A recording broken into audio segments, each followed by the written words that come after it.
大家好，我是张大哥。今天大哥要来做的完修测试是这颗宾士 M110 引擎 W126 280 SEL 美规的分油盘。这个分油盘比较特别的，跟我们所谓中华宾士进的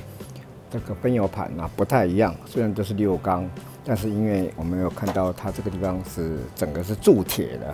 那一般我们的分油盘都是阿鲁米的，那这个比较特别，而且它的抹片是用金属的抹片，所以说它就相当特别。那大哥呢曾经有做过一部是280 C1 的日规的双门跑车。也是用这个分油盘，里面都是用金属的膜片。我们现在来做它的完修流量测试。这个分油盘的编号是486983。整个测试阶段会分成2个部分，第一部分就是1分钟的全油门的流量测试，第二部分是10分钟的模拟怠速小油门的流量测试。那这颗分油盘呢，大哥在整修之前呢，都碰到这个一代分油盘的，就1985年之前的分油盘的，通病就是它中心的注油、出油塞都因为可能是因为精密度做的比较紧所以说都被油垢卡死了。经过整修以后呢，目前我们来做这个测试。大哥打开电源。我们来看这个整个油压的数值都是在标准的数值，而且这个加热阀是在充分加热状态OK， 好，时间设定1分钟，好，开始。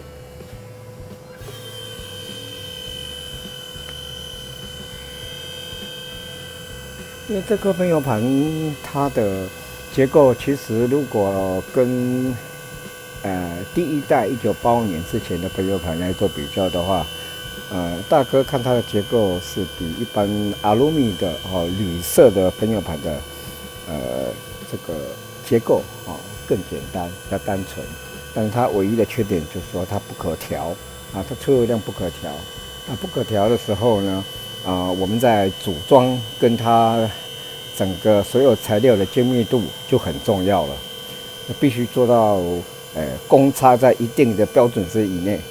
因为它的各缸的出油孔是不能调它的出油量所以说会有这样子的问题存在。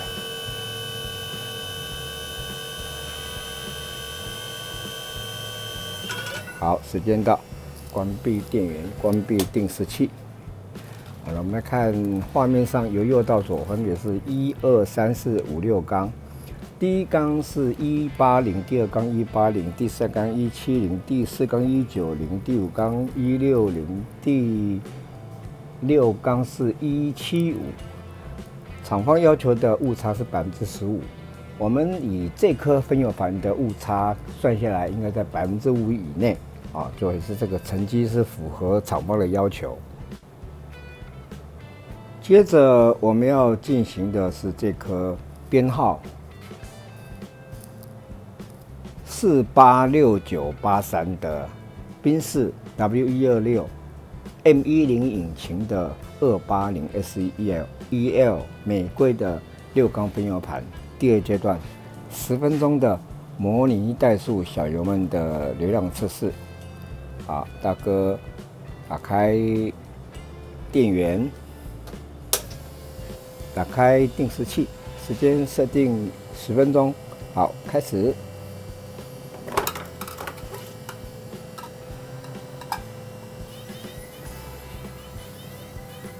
这个测试阶段是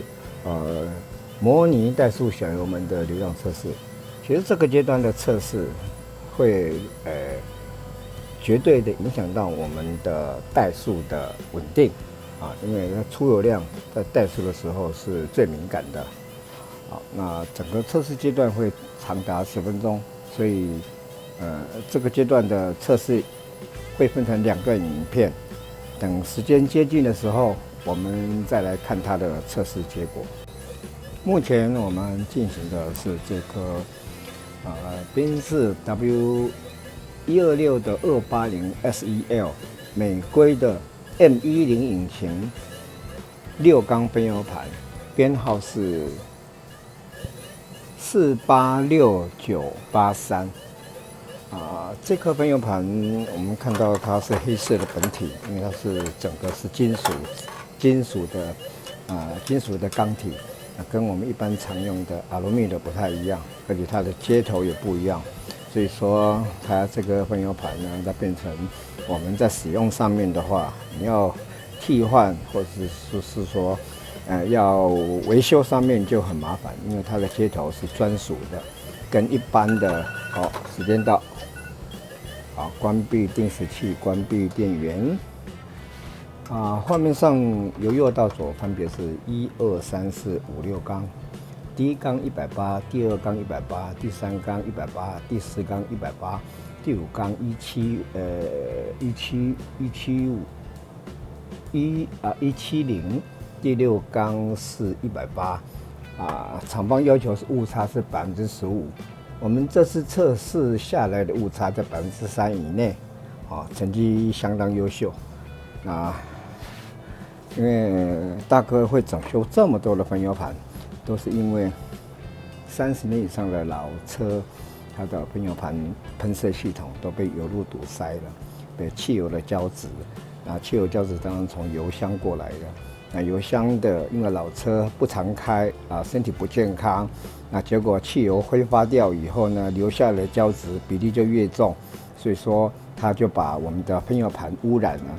分油盘里面的油道最细的地方只比我们的头发稍微粗一点，所以说整修好以后呢，如果在油箱状况好的话，